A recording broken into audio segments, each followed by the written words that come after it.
Your solar system might be producing plenty of power, and the sun might be shining, and your batteries might even look healthy, yet somehow charging still feels painfully slow. And most people immediately blame the solar panels, but in reality, the panels are often the least likely cause of the problem.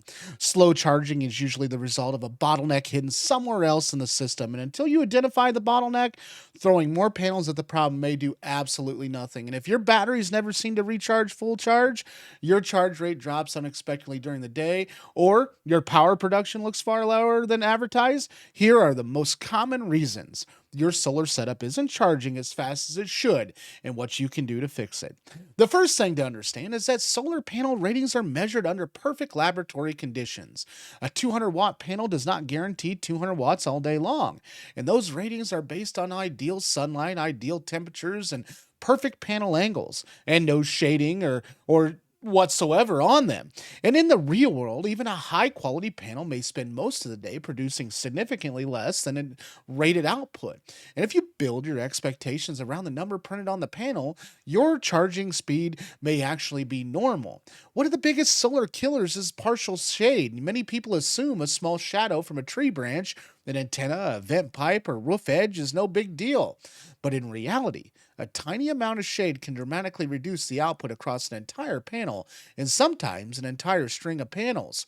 Solar cells work together, and when one section becomes shaded, the performance of everything connected to it can suffer.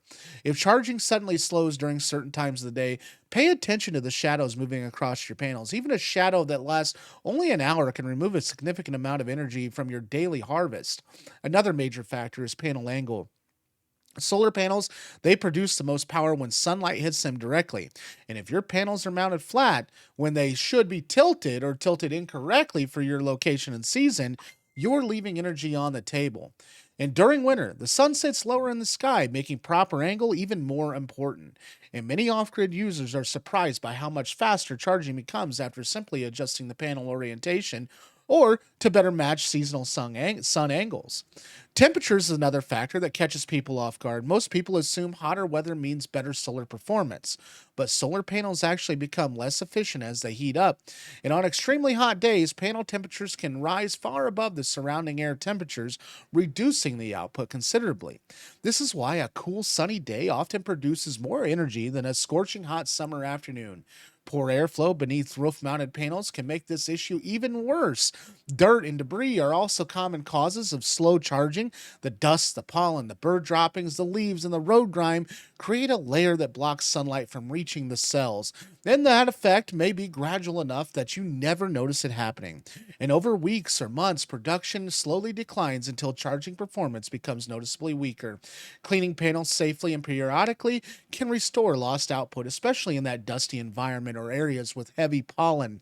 Now, let's talk about wiring because this is where most systems lose efficiency without the owner realizing it. Long wire runs create voltage drops. If electricity must travel a significant distance through undersized wire, some of that energy is lost before it reaches the batteries, and the result is slower charging and that reduced system efficiency. Using properly sized cable and minimizing unnecessary wire length can make a big difference than many people expect. Charge controllers are another overlooked bottleneck. Your solar panels may be capable of producing more power than your controller can process. And if the controller reaches its maximum input limit, additional solar production simply goes unused. And this is particularly common for people expanding their panel array but forget to upgrade their controller. And checking controller specifications against actual solar capacity can reveal whether it's restricting charging speed. And battery state of charge also affects charging performance. Battery naturally accept energy at different rates depending on how full they already are. And when batteries are heavily discharged, they can often absorb power quickly. And as they approach full charge, the charging process intentionally slows down to protect the battery health. And many people see this reduction charging rate and assume something is wrong with the system. It is actually operating exactly as designed. Battery chemistry matters as well. Lead acid batteries generally charge slower than lithium batteries and become less efficient as they age. And if you're using older lead acid batteries, charging performance may gradually decline even if the solar array remains unchanged. Battery age can have a huge impact. As batteries wear out, internal resistance increases, and this makes it harder for them to accept to store the energy efficiently. You may notice longer charging times, reduced capacity, and lower overall performance. And a battery bank that proved adequate several years ago may now be the weakest link in the whole system. Monitoring your battery health is essential if you want consistent charging results, and the weather conditions are another obvious but often underestimated factor. Thin clouds, haze, smoke, humidity, and atmospheric conditions can all reduce that solar production. Even when the sun appears visible, solar irradiance and it may be much lower than expected.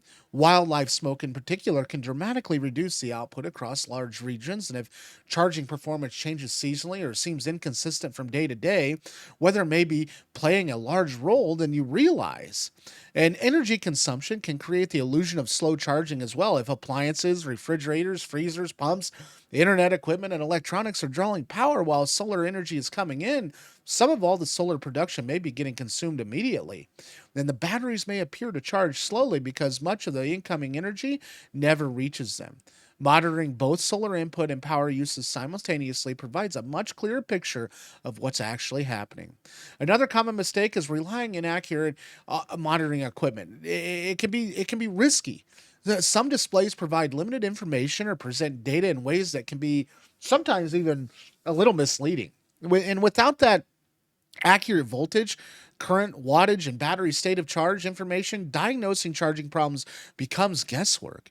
Investing in a quality monitoring tool often pays for itself because it helps monitor the efficiency and identify the inefficiencies quickly. And if you have multiple panels connected together, mismatched panels can also reduce the performance. Different wattages, voltages, age, or manufacturers don't always work efficiently together. In some cases, the entire array may perform closer to the weakest panel than the strongest one. Ensuring compatibility across the system helps maximize that charging efficiency. And finally, system sizing does matter. Sometimes nothing is actually broken. The reality is that the solar array simply isn't large enough for the battery bank and the daily energy consumption. If your batteries are heavily discharged every night and the solar array struggles to replace that energy every day, charging will always feel slow. And the solution may not be troubleshooting at all. It will be adding additional solar capacity, reducing energy usage, or adjusting expectation based on available sunlight. And the key takeaway is that slow solar charging is rarely caused by a single issue. More often, it's a combination of the shading, the panel angle, the temperature, the dirt, the wiring loss, controller limitation, battery condition, the weather, or energy consumption, all working together to reduce that performance. But the good news is that most of these problems can be identified and corrected with replacing your entire system by checking each component methodically and understanding where energy is being lost. You can often recover a surprising amount of charging speed and get far more performance from the equipment you already own. Thanks for watching today's video. If you found value in today's video, please subscribe. Looking to build this channel. Without that subscription base, we just can't do it. So I'd love to see you on the next video, which is tomorrow. We're here every day. So we'll see you guys tomorrow. Have a good day.